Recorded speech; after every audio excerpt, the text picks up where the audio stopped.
We are back on Taking Care of Business on Koerner Radio News Talk, 1180, 1230 KGEO, 1410 KERI, 1000 KKIM in Albuquerque, New Mexico, and now in the San Francisco Bay Area on knookmedium.com. Our guest by phone, Sally Pipes, president of the Pacific Research Institute and the author of The Truth About Obamacare. Sally, there's this. They've got waivers that the president says have passed out. Now, why are these companies getting waivers and not having to participate? Well, I think they're companies that, in particular, are supporters of the Obama administration, and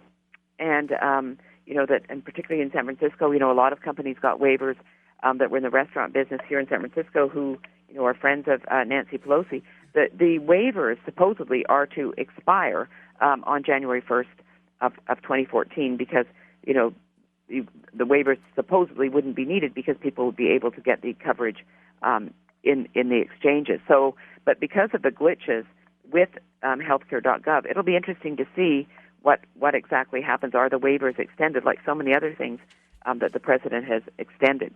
Well, you talked earlier about, people need to file lawsuits. I think there's a couple of people in Congress that are finally stepping up and asking the question, how can this president just make changes individually and away from Congress or the Senate and just do whatever he wants to do?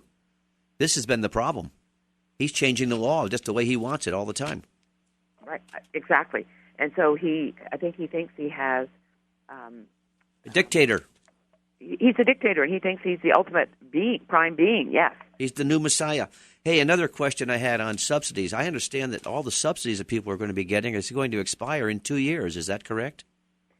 I actually don't know that, but I think when people realize, there are about, 17 million people will be ultimately eligible for the subsidies. They're not that large, and I think it's not going to make that much difference. So people are going to think, I'm going to get, a subsidy. It's not going to be that significant when you look at the increase in the premium of the cost of coverage and the high deductible. So I think there's going to be a bit of an awakening there too. And with the problems that the federal government is in with the deficit and the growing debt, how are they going to be able to keep up? Unless they tax the American people even more, and Americans are already taxed to death, and particularly here in California. With Proposition 30 and the millionaire's tax, the top marginal tax rate being 13.5% for people earning $250,000 and over.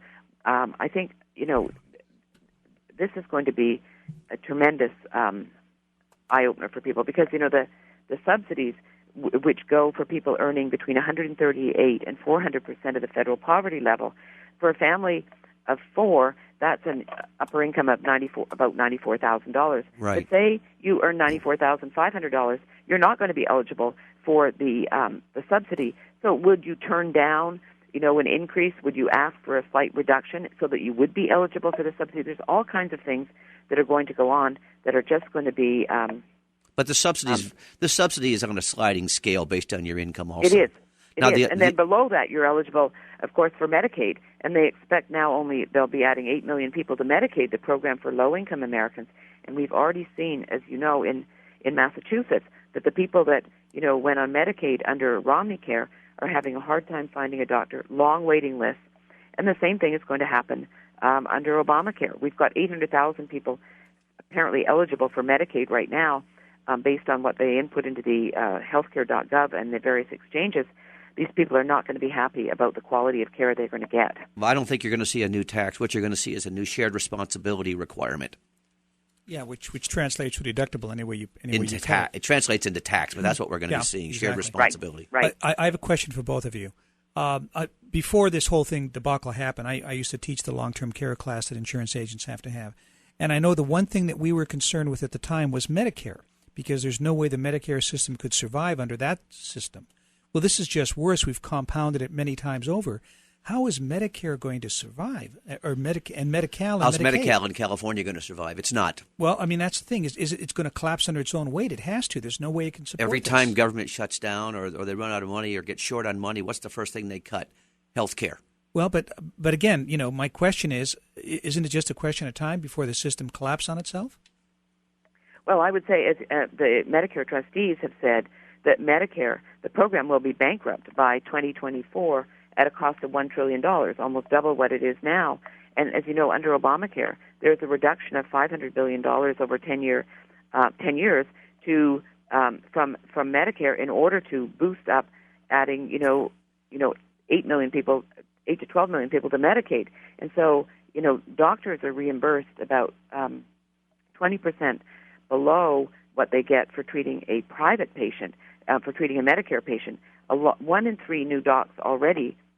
1 in 3 new Medicare eligibles are not even able to find a doctor. This will only get worse as Obamacare kicks in and funding goes down and doctors, receive less. And so I think it's going to be very interesting. I think we have to make changes to Medicare. Paul Ryan has had some good ideas: premium support, voucherizing it, increasing the eligibility age, means testing. All of these things will need to be done.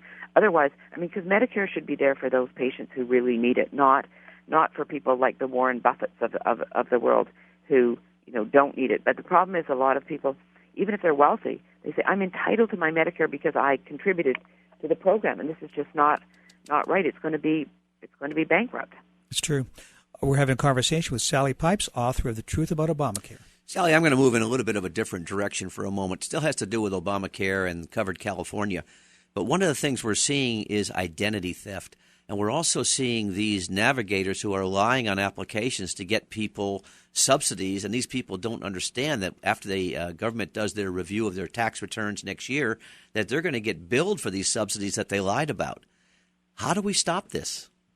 Well, one of the big delays that of course, the president said was that, and the administration, that we don't need to have income verification for being eligible to receive a subsidy. And several members of Congress and Senator David Vitter from Louisiana had introduced bills to